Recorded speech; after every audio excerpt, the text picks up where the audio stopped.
नमस्कार दोस्तों, आज 18 दिसंबर 2024 दिन बुधवार हो गया। चलिए देखते हैं आज की बड़ी खबरों को, लेकिन उससे पहले वीडियो को लाइक करके चैनल को सब्सक्राइब जरूर कर लीजिएगा। देश के सबसे स्वच्छ शहर इंदौर में भिक्षावृत्ति को खत्म करने के लिए अभियान तेज हो गया है। नए साल से भीख मांगने के साथ साथ भीख देने वालों पर भी कानूनी कार्रवाई की जाएगी। 3 चरणों में चल रहे इस अभियान के तहत अब तक 300 से अधिक भिखारियों को रेस्क्यू कर उज्जैन स्थित सेवाधाम आश्रम भेजा गया है। वहीं 34 बाल भिक्षुकों का भी रेस्क्यू किया गया है। केंद्र सरकार के पायलट प्रोजेक्ट के तहत इंदौर समेत 10 शहरों को भिखारी मुक्त बनाने का लक्ष्य रखा गया है। जनवरी से तीसरे चरण की शुरुआत होगी, जिसमें शहर में भीख देने वालों के खिलाफ सख्त कार्रवाई की जाएगी। उज्जैन के महाकाल ज्योतिर्लिंग मंदिर का खजाना भक्तों की भेंट से भर गया है। महाकाल महालोक के निर्माण के बाद से भक्तों की संख्या लगातार बढ़ रही है। 1 जनवरी से 13 दिसंबर 2024 तक मंदिर समिति को विभिन्न स्रोतों से कुल 112 करोड़ 31,85,988 रुपए की आय हुई है। मंदिर प्रशासन के अनुसार इस साल शीघ्र दर्शन टिकट, भस्म आरती बुकिंग और अन्य क्षेत्र में दान में जबरदस्त बढ़ोतरी हुई है। हालांकि इसमें लड्डू प्रसाद की बिक्री की राशि शामिल नहीं है, क्योंकि इसे लागत मूल्य पर बेचा जाता है। वर्ष 2023 में इसी अवधि के दौरान 14 करोड़ 68 लाख रुपए की आय हुई थी। गर्भगृह प्रवेश प्रतिबंधित होने के बावजूद इस साल मंदिर की आय पिछले साल के मुकाबले कहीं अधिक रही, जिससे भक्तों की आस्था और सहयोग का प्रमाण मिलता है। बुरहानपुर जिले के नेपा नगर थाना पुलिस ने रविवार रात अवैध गोवंश से भरा एक पिकअप वाहन पकड़ा। वाहन में 10 गोवंश ठूस कर भरे हुए थे, जिनमें 6 गाय थीं, जिनके मुंह और पैर बंधे हुए थे। पुलिस ने तुरंत कार्रवाई करते हुए गोवंश को राधा कृष्णा गौशाला खकनार में अस्थायी सुपुर्दनामा पर दिया। हालांकि इस दौरान गो तस्कर मौके से फरार हो गए। पुलिस को मुखबिर से सूचना मिली थी कि एक पिकअप वाहन असीरगढ़ से रतागढ़ जा रहा है, जिसमें गोवंश ठूसकर भरे गए हैं। पुलिस ने घेराबंदी की, लेकिन वाहन के ड्राइवर ने भागने की कोशिश की और एक वकील की स्कूटर से टक्कर मार दी। फिर वह वाहन छोड़कर फरार हो गया। पुलिस ने वाहन जब्त कर तस्करी के खिलाफ केस दर्ज किया है। दमोह जबलपुर स्टेट हाईवे पर देहात थाना क्षेत्र के जबलपुर नाका इलाके में सोमवार रात एक ई-बाइक शोरूम में आग लग गई। शोरूम में एक बाइक चार्ज हो रही थी, तभी अचानक उसमें चिंगारी निकली और बैटरी में विस्फोट हो गया, जिसके बाद अन्य बाइक में भी आग लग गई। आग इतनी तेजी से फैल गई कि शोरूम का अधिकांश हिस्सा जलकर खाक हो गया। इस घटना में करीब 10 बाइक जल गयी और शोरूम मालिक नरेंद्र राठौर को 10 से 15 लाख रुपए का नुकसान हुआ। शोरूम में मौजूद कर्मचारी जान बचाकर बाहर भागे और पड़ोसी दुकानदार ने तुरंत फायर ब्रिगेड और पुलिस को सूचना दी। फायर ब्रिगेड की टीम ने मौके पर पहुंचकर आग को बुझाया। शोरूम में 2 इलेक्ट्रिक बाइक पूरी तरह जल चुकी हैं और अन्य बाइक भी आग से झुलस गई हैं। पुलिस मामले की जांच कर रही है। मध्य प्रदेश के मंदसौर में मल्हारगढ़ निवासी ज्ञानेश प्रजापति ने नगर परिषद में हो रहे भ्रष्टाचार के खिलाफ अनोखा विरोध किया। वह लॉट लगाते हुए मंगलवार को जन सुनवाई में पहुंचे और कलेक्टर को आवेदन देकर जांच की मांग की।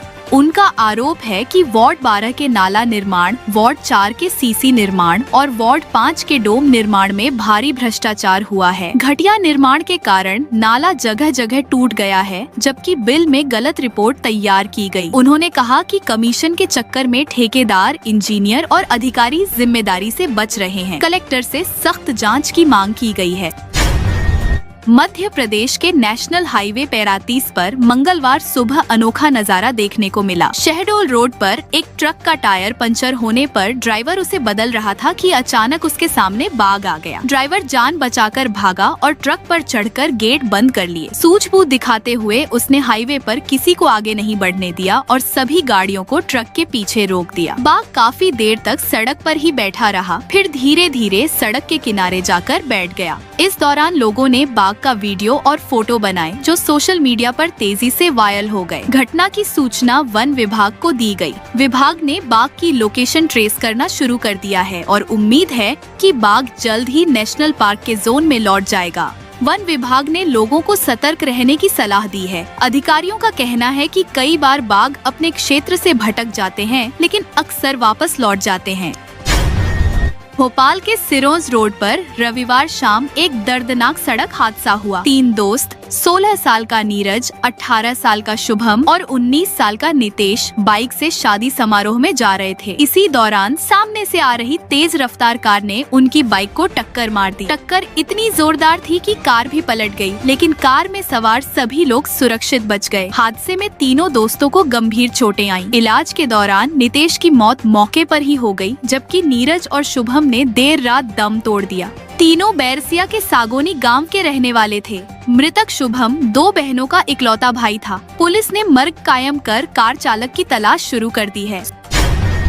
मध्य प्रदेश लोक सेवा आयोग ने 2025 का परीक्षा कैलेंडर जारी कर दिया है। अगले साल आयोग 15 परीक्षाएं आयोजित करेगा। राज्य सेवा प्रारंभिक परीक्षा 16 फरवरी को होगी और मुख्य परीक्षा जून में प्रस्तावित है। मार्च में सहायक संचालक परीक्षा और अप्रैल में सहायक संचालक संस्कृति परीक्षा होगी। जुलाई में सहायक यंत्री और संस्कृति विभाग की विभिन्न परीक्षाएं आयोजित की जाएंगी। अगस्त में सहायक संचालक मत्स्योद्योग परीक्षा, सितंबर में सहायक अनुसंधान अधिकारी परीक्षा और अक्टूबर में सहायक प्राध्यापक व सहायक नियंत्रक नापतौल विभाग परीक्षा कराई जाएगी। इंटरव्यू की सूची अलग से जारी होगी। उम्मीदवार अपने डॉक्यूमेंट्स अपडेट रखें और समय पर तैयारी पूरी करें।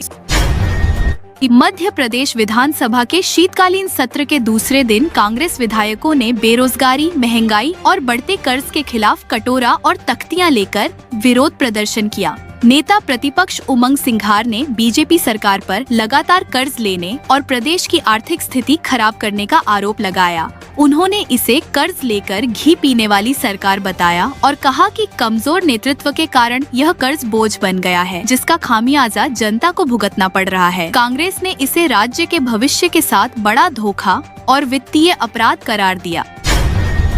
मध्य प्रदेश के अमरकंटक में कड़ाके की ठंड के साथ साल 2024 का सबसे सर्द दिन दर्ज किया गया। 17 दिसंबर को तापमान 0 से नीचे चला गया, जिससे ओस बर्फ में बदल गई और घास पर सफेद चादर बिछ गई। नर्मदा उद्गम स्थल से लेकर कपिल धारा तक बर्फ की परतें जमी दिखी। स्थानीय लोग और पर्यटक कड़कड़ाती ठंड में बाहर निकलकर इस बर्फीले नजारे का आनंद लेते नजर आए। उत्तर भारत से आ रही बर्फीली हवाओं के कारण पिछले कुछ दिनों से तापमान लगातार गिर रहा है। 3 साल बाद अमरकंटक में ऐसी सर्दी लौटी है। बर्फ से ढके पेड़ पौधों और गाड़ियों पर जमी परतों ने शिमला जैसा नजारा बना दिया, जिससे पर्यटक बड़ी संख्या में यहाँ पहुँचकर ठंड का लुत्फ उठा रहे हैं। वीडियो देखने के लिए बहुत बहुत धन्यवाद।